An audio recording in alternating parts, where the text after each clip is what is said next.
জয়গুরু সকলকে শুভেচ্ছা জানাই। অবশ্যই খুবই ভালো লাগছে, কারণ লালন সাঁইজির তিরোধানের ১৩৫ বছর যাওয়ার পরে এই বিশালভাবে অনুষ্ঠানের এবং জাতীয়ভাবে আয়োজন করেছে, এটা তো আমাদের সাধকদের জন্য অনেক বড় প্রাপ্তির। সেটা তো খুবই আনন্দ লাগছে। তবে এখানে আমাদের সাধকদের খুবই চলাফেরার অসুবিধা, সেই পরিবেশটা প্রশাসন এখনও আমাদেরকে করে দিতে পারেননি। লালনকে ভালোবাসতে বাসবে না কেন? কারণ তিনি যে সকলের প্রেম বিতরণের জন্য এই পৃথিবীতে এসেছিলেন এবং তিনি সবসময় মানুষের কথা বলেছেন, মানুষের প্রাণের যে জায়গায় যে জটিল ভাবটা আছে সেই জিনিসটাকে, সেই কষ্টটাকে ধরে কথা বলেছেন। এবং এখানে মানুষের কোনো ভেদাভেদ উনি রাখেননি, জাতপাতের কোনো ভেদাভেদ রাখেনি, যাতে করে মানুষ, সকল ধর্মের মানুষ একীভূত হতে পারে, তারা একই প্রেমে আবদ্ধ থাকতে পারে এবং অনেক জ্ঞান বিতরণ করতে পারে বাণীর মাধ্যমে। উনি আসলে আমাদের জন্য একটা আশীর্বাদ, বাংলাদেশের মানুষের জন্য আশীর্বাদ। সত্যি কথা বলতে, আমার নাম সৃজনী তানিয়া, আমি বাউল পরিবারে আমার জন্ম, কিন্তু আমি মূলত প্রাচীন বাংলার চর্যাপদ নিয়ে কাজ করি, চর্যাপদের সুরকার এবং চর্যাপদ বিভিন্ন জায়গায় পরিবেশনা করি। আমি পৃথিবীর 10টি দেশে চর্যাপদ নিয়ে গিয়েছি এবং যেখানেই গিয়েছি সেখানে কিন্তু আমাকে লালনের পরিচয় প্রথমে দিতে হয়েছে এবং লালনের পরিচয়েই এই বাংলাদেশের পরিচয়। তাহলে লালন আমাদেরকে কি সম্মান দিয়েছে? একটা বাংলাদেশকে পরিচয় করাই দিতে হচ্ছে লালনের নামে, তাই তো লালন অবশ্যই আমাদের জন্য আশীর্বাদ।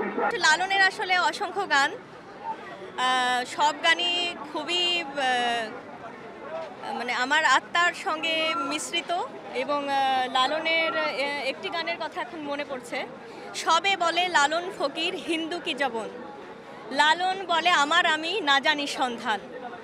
অর্থাৎ মানুষ তো নিজের সন্ধানই জানে না, সে কি করে এত ভেদাভেদ করতে পারে।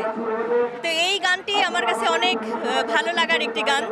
একই ঘাটে যাওয়া আসা, একই পাটনি দিচ্ছে খাওয়া, কেউ খায় না কারো ছোঁয়া, ভিন্ন জল কে কোথা পান। অর্থাৎ আমরা যে বিভিন্ন ধর্মের মানুষ, জল তো একটাই, সেই ভিন্ন জল আমরা কোথা থেকে পাই? বিবিদের নাই মুসলমানি, পইতে যার নাই সেও তো বাউনি।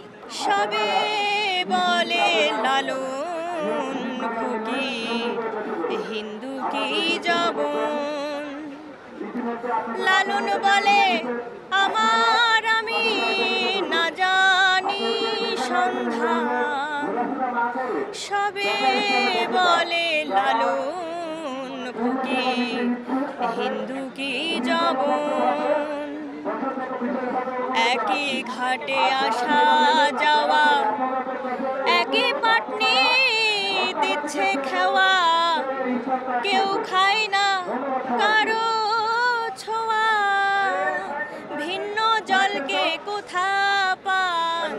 সবে বলে লালন ফকির হিন্দু কি জবন।